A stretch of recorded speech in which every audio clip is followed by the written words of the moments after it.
parle de la sortie du peuple juif de l'Égypte. Avant cela, il y avait les 10 Makot, et les 10 Makot se partagent en 3, comme on dit dans la Haggadah de Pessah. Rabbi Yehuda y donnait des signes d'Etzach, Adash, Be'achav. La question qui se pose, pourquoi ils se partagent en 3? Le grand saint Rabbi Yitzhak Abarbanel, il dit que les premiers, c'est pour donner un message qu'il y a un Dieu sur terre. Le deuxième, Adash, c'est pour donner un message qu'il y a la providence divine, que Akadosh Baruch Hu, il rentre dans les détails dans ce monde. Et le troisième, c'est pour dire que quand Hachem y veut, la nature s'annule. Alors, prenons les premiers, qui est Detzach, Dam Tzfardea Kinim, le sang, les grenouilles, les poux. C'est à ce moment-là que les Égyptiens, les magiciens, ils ont avoué, ils ont dit « Hey, Etzba Elokimi », c'est le doigt de Dieu. Ils ont réalisé qu'ils ne sont pas capables de le faire. Après, quand ça a commencé la prochaine série des Makot, là, c'était vraiment que les ours, les tigres, ils étaient en train de se promener en Égypte, mais ils ne venaient pas chez les Juifs, dans la terre de Goshen. Là, tu as vu comment Akadosh Baruch il dirige en détail. Il y a la providence divine. Et après, quand on parle de la dernière série des plaies, Be'achav, là, Akadosh Baruch était en train de montrer que la nature, elle est annulée vers la puissance de Dieu.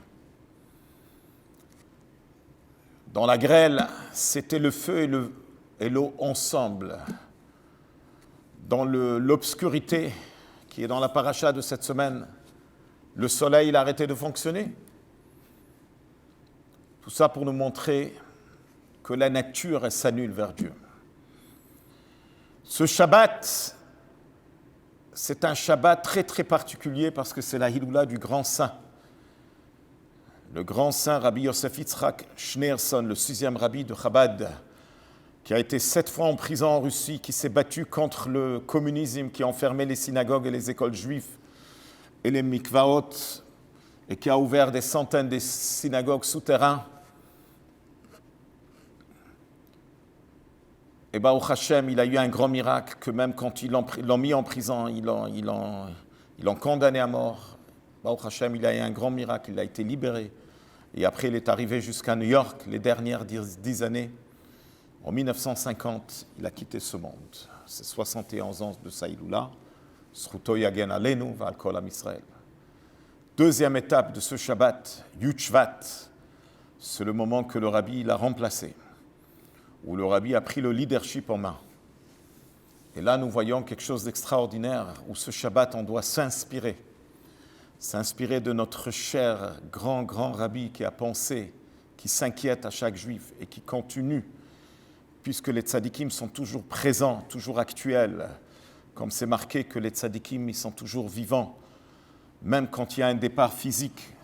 Alors le Rabbi s'inquiète et il pense à chacun, à chaque Juif dans le monde, à travers tous les Beth Chabad qu'il y a aujourd'hui dans le monde.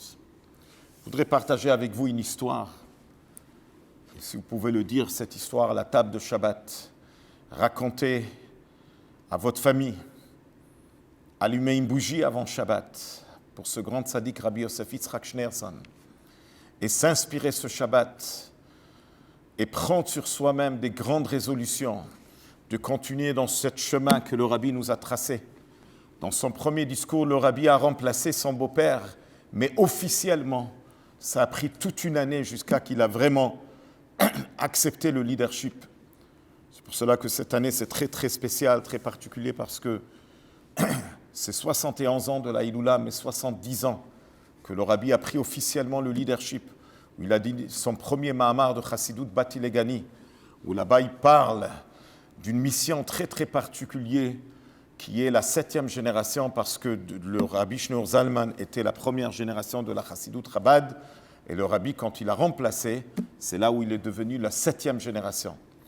Alors il a expliqué que comme il y a eu 7 générations de Avraham Avinu jusqu'à Moshe Rabbeinu, et que le ciel, la Shekhinah, après la Shekhinah était sur terre, mais après il y a eu 7 péchés qui ont fait monter la Shekhinah jusqu'au 7e ciel, et après il y a eu 7 tzadikim qui ont travaillé fort pour amener la Shekhinah sur terre, et Moshe Rabbeinu était le 7e, et tous les 7 sont précieux, et Moshe Rabbeinu il a réussi à ramener la Shekhinah sur terre au moment du don de la Torah.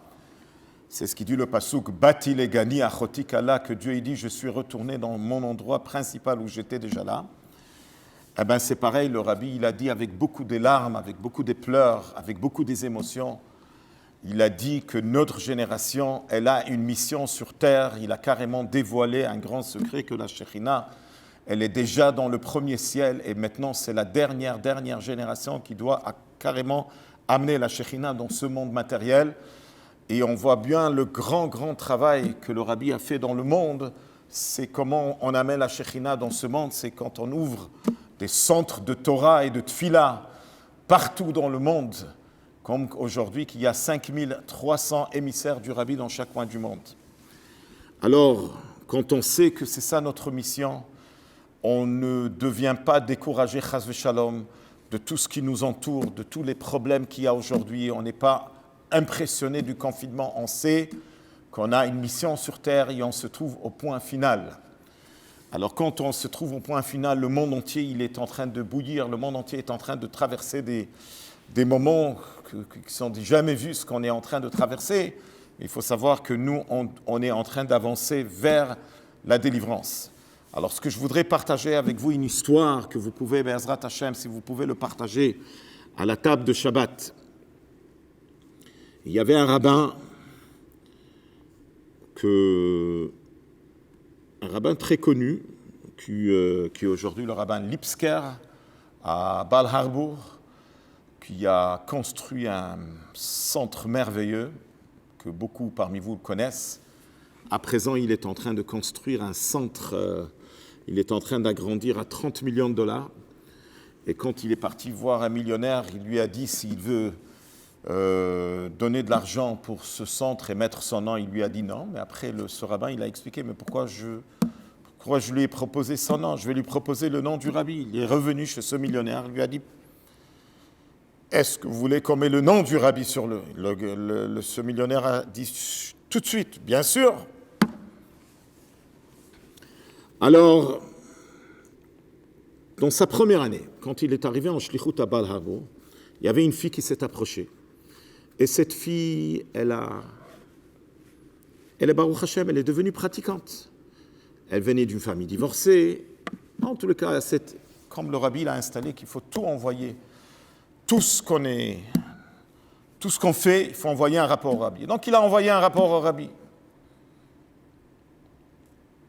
Il a mentionné sur cette fille.